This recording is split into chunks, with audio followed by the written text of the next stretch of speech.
이 동영상은 제주도 서귀포시에 있는 들빛교회의 2023년 12월 31일 일요예배 설교 동영상입니다. 설교 제목은 예수 평화는 지금 어떤가입니다. 이 동영상과 함께 소중한 시간 되길 기원합니다. 오늘의 말씀을 함께 읽겠습니다. 요한복음 14장 27절 공동번역 개정판입니다. 나는 너희에게 평화를 주고 간다. 내 평화를 너희에게 주는 것이다. 내가 주는 평화는 세상이 주는 평화와는 다르다. 걱정하거나 두려워하지 마라. 말씀을 아름답게 받겠습니다. 아멘. 말씀 나들이 시간입니다. 반갑습니다. 오늘은 예수 평화는 지금 어떤가라는 제목으로 말씀을 함께 생각해 보겠습니다. 먼저 지난주 설교를 잠깐 회상해 보겠습니다. 지난주 우리는 성서를 통해 본 예수의 의미는 물론 21세기 현대인의 삶과 관련된 예수의 의미를 계속하여 묻고 새롭게 찾아나가야 한다고 말씀을 드렸습니다.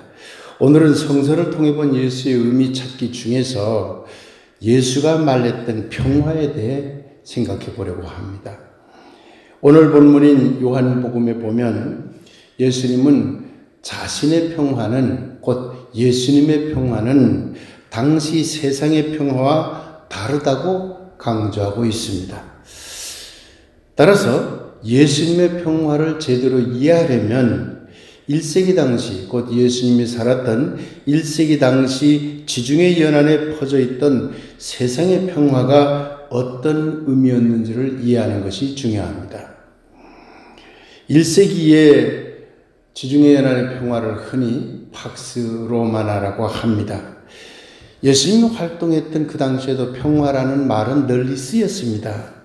특히 팍스 로마나라는 말이 많이 쓰였는데 이것은 로마 제국의 초대 황제로 등극했던 아우구스투스가 유럽을 제패하고 통치하던 때를 말합니다. 그래서 팍스 로마나 곧 로마의 평화를 일컬어서 아우구스투스의 평화, 팍스 아우구스타라고 부르기도 합니다.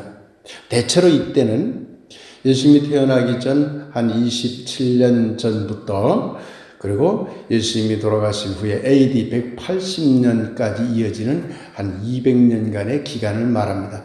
꽤 긴 기간 동안 평화가 이루어졌다는 뜻이죠.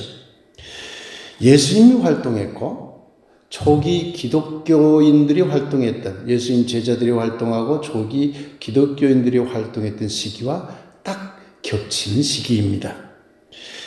그런데 이 팍스 로마나의 기본 틀은 무엇인가 하면 로마 황제 권력에 순종하라.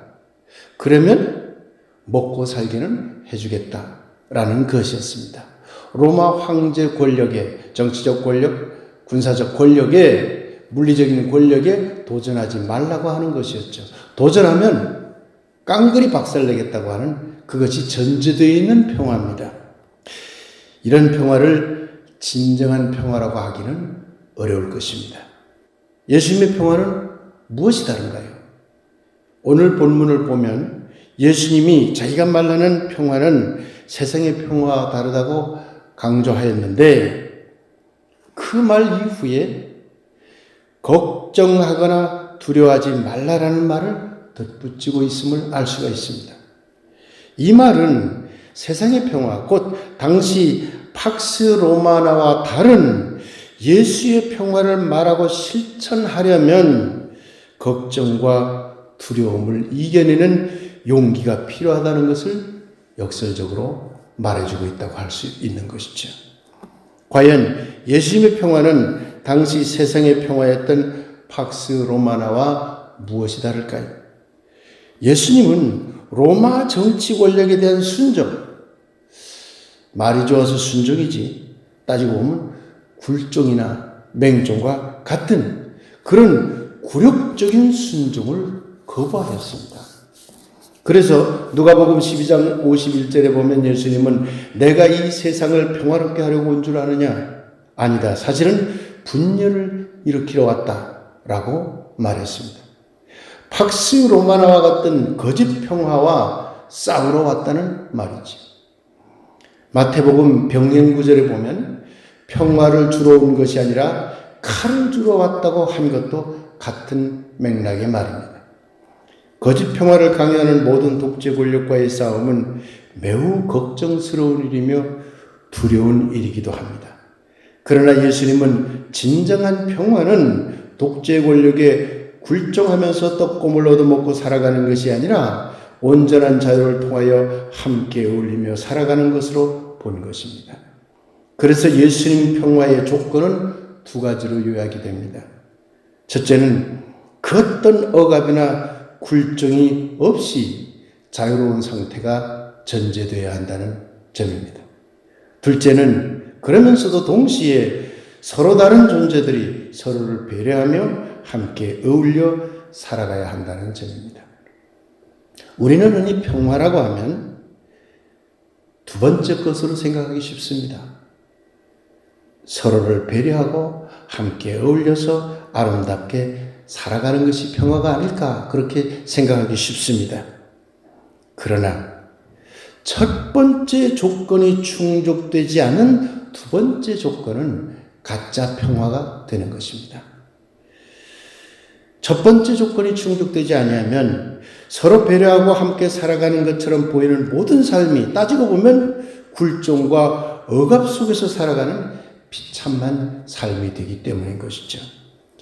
따라서 첫 번째 조건은 예수님의 평화에 있어서 가장 중요한 조건이 되는 것입니다.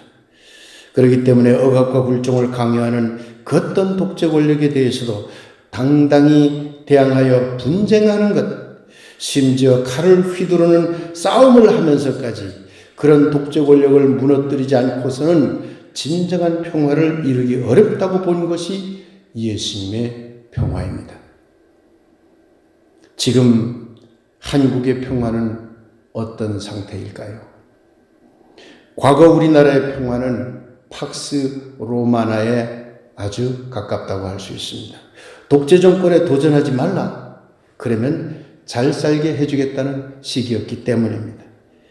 그 당시 우리 국민들은 잘 살아보자는 기치 아래 독재적인 억압이 있었음에도 불구하고 이를 눈 감고 어쩌면 같은 공범자들이 되었던 것이죠. 이승만 정권도 박정희 정권도 전두환 정권도 노태우 정권도 모두 그렇습니다. 이명박 정권도 박근혜 정권도 따지고 보면 그런 아류입니다. 군사적인 강압은 없었다 하더라도 정치 권력 등 각종 권력을 통해 민중을 억압했기 때문입니다. 그런데 지금 한국은 어떤가요? 윤석열은 어떤 평화를 말하고 있을까요? 과연 평화의 진정한 의미를 알고나 있을까요? 그는 정치, 국방, 외교, 경제, 언론, 문화 등 우리 국민의 모든 삶을 검찰 권력이라는 하나의 힘으로 지배하려 하고 있습니다. 이제 이 나라는 군사 독재를 지나 검찰 독재 앞에 내몰리고 있습니다. 윤석열과 한동훈은 이렇게 협박하고 있는 것입니다. 검찰은 모든 국민의 캐비넷을 가지고 있다. 그러니 검찰 권력에 누구도 도전하지 말라. 검찰 권력에 굴종하면 캐비넷을 열지 않겠지만 도전하면 캐비넷을 열겠다고 말입니다. 지금 윤 정권은 자유니 평화니 평등이니 진실이니 공존이니 그런 것은 계획이나 줘버려라. 모든 것은 검찰 권력으로 얼마든지 조작할 수 있고 얼마든지 국민을 억압할 수 있다고 생각하는 듯합니다. 캐비넷 검찰 독재는 무엇 때문에 무서울까요?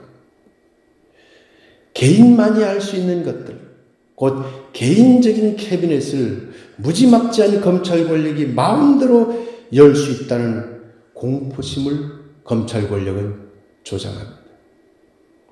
그렇게 연 캐비넷의 정보들이 깨끗하다 하더라도 검찰 권력이 얼마든지 조작하여 나쁜 것으로 만들어 버릴 수 있다는 공포심을 조장합니다. 결국 윤 정권의 검찰 독재는 검찰 권력의 지배를 받아들여라. 그러면 캐비넷을 열지 않겠다고 온 국민들을 협박하고 있는 것이라 할 수 있습니다. 조국 전 장관이 뭐 그리 대단하게 잘못했습니까? 50억을 받아먹은 검찰 세력들은 뻔뻔스럽게 나돌아다니는데 그들은 지들 마음대로 너무나 편파적으로 조국 전 장관의 캐비넷을 탈탈 털고 그 속의 정보를 조작하고 왜곡하고 장난질하며 한 개인과 한 가정을 완전히 거덜내었습니다. 이재명 더불어민주당 대표가 뭐 그리 대단하게 잘못했습니까? 책임감이 전혀 없이 밤을 새워 술 처먹고 캐비넷을 열겠다고 협박하며 온갖 불법 저지르고 잼버리 핵고염수 역사외교 경제침몰 엑스포도 유치 못한 외교 참사 똥개불러 교육갑질 들깨모아 검찰 독재 온 나라를 분탕질로 더럽히는 윤 정권에 비하면 뭐 그리 대단한 잘못을 했단 말입니까? 그럼에도 검찰 독재는 이재명 대표의 캐비넷을 지들 마음대로 뜯어내고는 그 속의 정보를 조작하고 부풀리고 왜곡하며 지금도 국민의 대표 중에 한 사람을 지독하게 괴롭히고 있는 것입니다. 송영길 전 대표는 뭐 그리 대단한 잘못을 했습니까?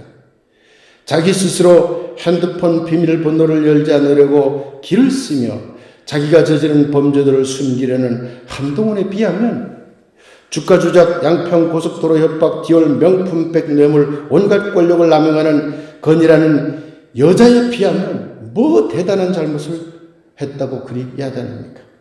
그럼에도 불구하고 검찰은 송영길의 캐비넷을 뒤져서 말도 되지 않는 이유로 기소하고 구속까지 시켰습니다. 과연 이 나라에 자유가 있습니까? 이 나라에 평화가 있습니까? 혹시 국민들이 자기 캐비넷이 열릴까봐 두려워서 입 다물고 있는 것은 아닐까요? 지금 이 나라에는 검찰 독재가 있을 뿐 자유는 없습니다. 이 나라에는 캐비넷 공포가 넘칠 뿐 진정한 평화는 없습니다. 지금 이 나라는 검찰 독재에 시달려 끙끙거리고 있습니다. 2023년을 보내는 마지막 날에 군사 독재보다 더 지독한 검찰 독재의 협박 앞에 온 국민이 노출되어 있는 이 나라의 현실을 지적해야 하는 것이 너무나 괴롭고 슬프기까지 합니다. 그러나 사랑하는 이 땅에 깨어있는 그리스도인 여러분, 팍스 로마나 앞에서도 굴하지 않고 로마 권력이 주는 평화와 나의 평화는 다르다며 진정한 평화를 위하여 권력자들과의 분쟁과 싸움을 마다하지 않았던 예수님의 길을 생각해보는 하루가 되었으면 합니다. 여러분은 2023년을 어떻게 보내었습니까? 보람된 일들도 있었겠지요. 행복한 날들도 있었겠지요. 그러나 우리가 마주하고 있는 현실은 팍스 로마나보다 더 지독한 검찰 독재입니다.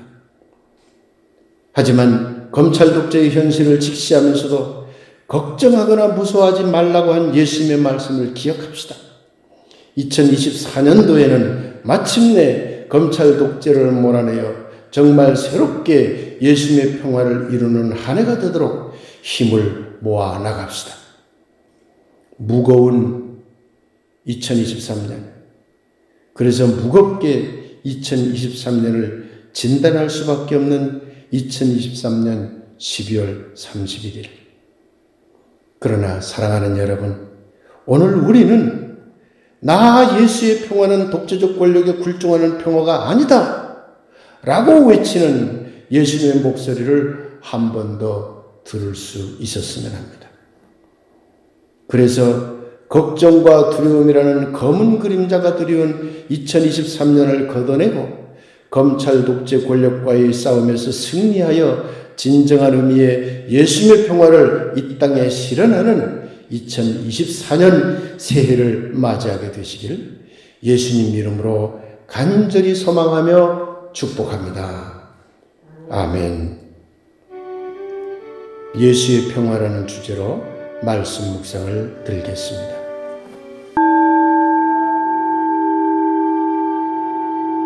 박스로만하는 거짓 평화입니다. 권력이 지배에 순응하는 평화는 모두 거짓 평화입니다.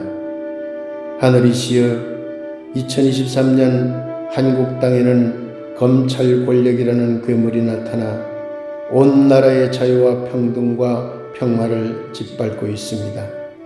검찰 권력에 저항하는 이들에게 힘을 주셔서 지치지 않게 하시고 마침내 2024년에 독재 권력을 물리쳐 이 땅에 예수님의 진정한 평화를 이루게 하소서. 아멘.